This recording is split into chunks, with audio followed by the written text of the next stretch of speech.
Hello, Gemini, Sun, Moon, Rising, and Venus signs. Kamusta kayo? Sana po nasa mabuti kayong kalagayan. Welcome back po sa Star Tarot. At kung bago kayo rito, welcome din po kayo. Please subscribe, like, share my videos, and leave me a comment kung nakaresonate po kayo. Thank you. So, Happy New Year na, Gemini. Wow, it's 2026. Ang bilis ng araw, no? So, hangad ko ang inyong ang isang masaganang 2026 para sa inyo. I wish you good luck, no, good fortune, good life, good health. Sana ay maging successful at maging masayang-masaya kayo. Siksik-liglig, umaapaw, no, na biyaya ang sana'y pumasok sa inyo ngayon 2026. And also, I would like to say hi and shout out sa ating beloved channel member na si at Alexander Toralba 3777. Happy New Year po sa inyo at maraming salamat for your support sa channel and also sa patuloy ninyong pagsisend ng donasyon sa akin. Maraming salamat po. God bless you more. So first message ninyo, we have warning. Ayan, pay attention to red flags. Okay? Napaka-importanteng maging maging mapagmatsyag, no, sa mga pakikipag-usap ninyo sa mga tao, sa pakikinig sa mga sinasabi ng mga tao.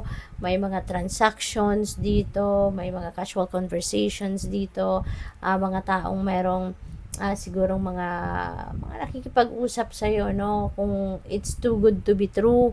You know, ano man ang sitwasyon, if it's too good to be true, that is already a red flag.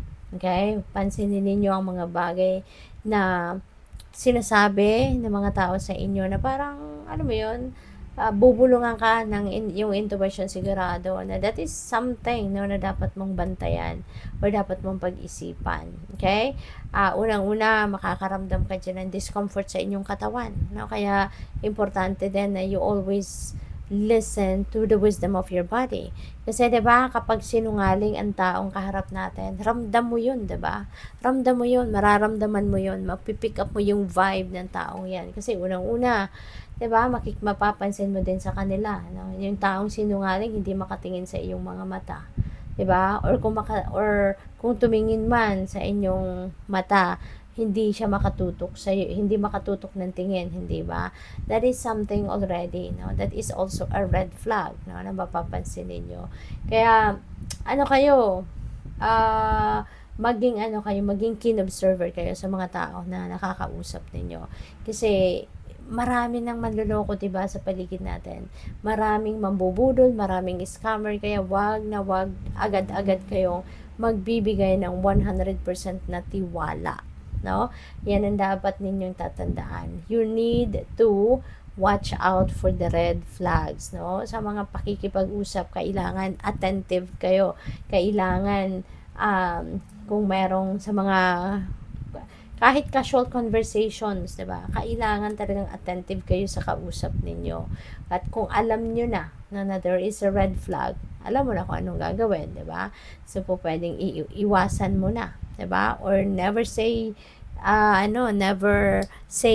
anything, no, na baka ikasama mo. Okay? Bawat salitang bibitawan mo, kailangan isipin mo muna. Okay? At saka alam mo 'yun, maraming mga modus na, 'di ba? Ang mga ginagamit ng mga tao sa ngayon. Kaya dapat maging maging malakas, no, ang inyong pakiramdam, 'di ba? Lahat tayo, no, we all have psychic abilities. Gamitin niyo 'yan to your advantage sa ngayon. Lalo na sa pay attention sa mga red flags, no, sa mga nakakausap ninyo. Your next card is self-care. Okay? Heal, repair, and reconnect. So, baka, no, Gemini, matatapos na ang 2025 at maaaring hindi pa rin kayo nagpapahinga, hindi pa rin kayo natututong alagaan ang inyong sarili, 'di ba? Maaaring Maaaring inaalagaan ninyo pero not enough, no? Kaya kailangan ninyo na pagpasok ng 2026 in January, magsimula na kayo ng bagong health regimen. Okay? Lagi ninyong ilalagay yung inyong pag-aalaga sa sarili sa first priority list. Diba? Kailangan yung pag-aalaga sa inyong katawan, sa inyong kalusugan, ang number one, no? Sa inyong listahan of your priorities. Okay? Importante na lagi tayong healthy, na lagi tayong maganda lang ang pakiramdam. Kasi kahit marami kang gagawin, kahit marami kang obligasyon at responsibilidad, trabaho, if you are in good shape, ay walang problema yan. No? Yan ay magagawa mong lahat. Okay? Kaya dapat self-care muna. At we have eccentric person. Ayan. So, this could be you, maaring kayo ay isang eccentric person, or this could be someone that you will meet, no? During this time. Isang person with a different worldview. Alam mo yon, yung parang hindi siya, she's very unique. Now, he or she is very unique. Yung masasabi natin na, yung parang, di ba minsan may mga nakakausap tayo na iba ang takbo ng isip nila. Di ba? Kaya minsan na-judge natin as weird. Di ba?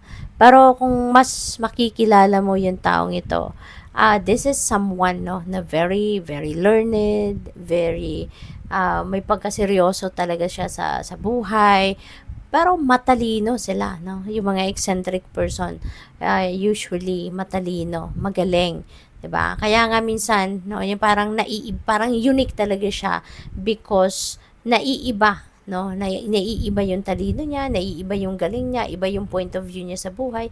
Yung mga ganun ba compared sa mga normal na tao, no, na alam mo yun, yung hindi extra special. We are special, but yung mga eccentric person, merong extra special sa kanila, 'di ba? Kaya nga usually sila, yung parang gusto nilang, may tendency silang maging loner, 'di ba? Kasi meron din silang mga standards, no, na siniset sa sarili nila.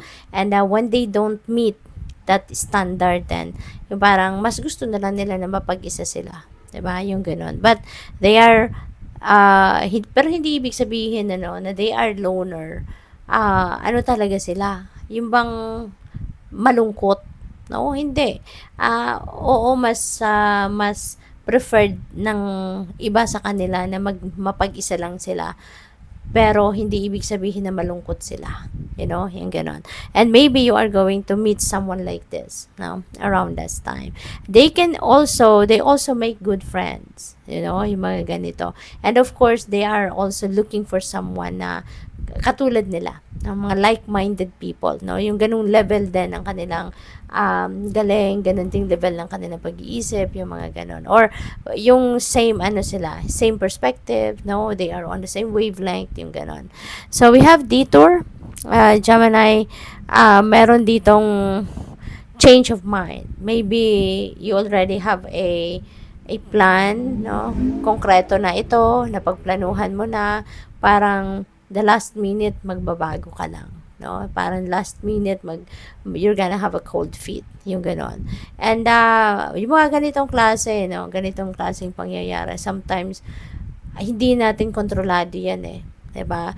There are things na nangyayari na talagang it's the universe, no, doing it for you. Yung bigla na lang merong mangyayari na kailangan mo yun ang unahin mo, rather than at isang tabi mo yung kung ano na yung dati mong pinagplanuhan. May mga ganon, no? At maaring ganon ang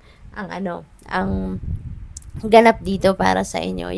Yung parang handang-handa na ang lahat para sa plano mo, sa gagawin mo, you're about to start. Tapos biglang merong dadating na kung anong pangyayari, anong opportunity, yung mga gano'n, na ma-divert yung attention mo. At isasantabi mo yung plinano mo, at yung ano yung dadating, yun muna ang uunahin mo. Kasi maaaring, diba, baka time sensitive, yung mga opportunity na dumating, tapos hindi mo mahindian, no? Kaya maaaring may detour, no, na mangyayari. You are going to change course.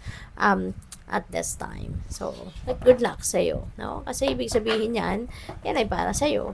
Hindi dadating ang isang oportunidad or isang pangyayari sa buhay mo na hindi para sa'yo. So, kailangan mo din na tandaan yan, no? So, what else? We have renewal. Ayan, this is a time of reflection, of self-evaluation, no? And yung mga realizations mo dito, that is going to lead you to renewal, no? To rebirth. You're going to give yourself an opportunity for a rebirth sa ngayon. Merong pagbabago. No? Parang magre-recalibrate ka ngayon ng sarili mo, yung ganon. At kailangan mong baguhin, no? Ang inyong mga sitwasyon sa ngayon. For the better. Kasi kapag nagbabago tayo ng mga bagay sa buhay natin, 'di ba? Nagbabago tayo for the better. Hindi naman natin binabago ang sitwasyon natin na paurong tayo, 'di ba? Laging pa-improve, pa-progress, 'di ba? Growth, 'yon. So good luck sa iyo. So we also have 19. Wow, ang swerte mo, Gemini, This is really a beautiful time sa buhay mo. Kasi si Sun is a time for success, no? Material success, financial success, lahat ng yan ay maaaring dumating sa buhay mo. This is going to be a very lucky time para sa iyo. Meron ditong mga recognition, achievements, mga ganon, no? Accomplishments, yung ganyan. So, maraming pagbabago at ang mga pagbabagong ito is positive changes, no? So, you will be also very happy. Magiging masayang-masaya ka kasi meron din ditong fulfillment, meron ditong contentment, yung ganon. So, maganda. Kung nandoon kayo sa if you have hit rock bottom, kumbaga, no? Ngayon, babawi kayo. No? This is the time, no, na parang turning point ito sa buhay ninyo, no, na mayroong pagbabagong magaganap sa buhay mo na talagang magiging mas maganda, mas maayos, mas masaya, no, ang magiging pamumuhay. So, we also have Ace of Fire. Wow, this is new beginning. Si Sun din, no? New beginning energy din yan. Si Ace of Fire is also a new beginning. So, this is really beautiful time para sa'yo, no? May mga opportunities na papadating. At maaari na yung mga opportunity na to could be related to your creativity at could be related to talents, no? Na talagang maisa sa buhay mo, magagawa mo na yung passion mo, yung talent mo. Kasi baka ang iba sa inyo dito, yung trabaho ninyo that is not really what you really love doing. So, pwedeng ganon, maaaring yung career mo, that is not your dream career, no? At maaari, no, na yung opportunity na dadating sa ngayon, maaring this is the opportunity that you've been waiting for, no? Wherein, magagawa mo na yung passion mo. Magagawa mo na yung mga talents mo, kumbaga, no? Kaya, this is going to be a very fulfilling time, no, sa buhay ninyo. So, at saka, hindi kayo, pagdating ng opportunity na to, hindi kayo yung magpapatumpik-tumpik pa. Hindi kayo yung magpapamamaya-maya na effect, no? Walang ganon. You are definitely going to, to take advantage of that opportunity na kakatok sa buhay mo. Kaya, good luck sa'yo. What else? We have Knight of Air. Ayan. So, eto kayo, no? You are going to take advantage of whatever opportunity coming in. You will be very determined and highly motivated kayo. You will be inspired and gagamitin mo yung talino mo. No, gagamitin mo yung talino mo dito sa take action. Now, you are also going to take action dito na inspired ka, yung inspirado ka, determinado ka, masaya ka, and at the same time gagamitin, hindi lang yung puso mong gagamitin mo rito, but also your intellect, yung talino mo gagamitin mo rin dito. Kaya good luck. Thank you for watching. Love and light. Namaste.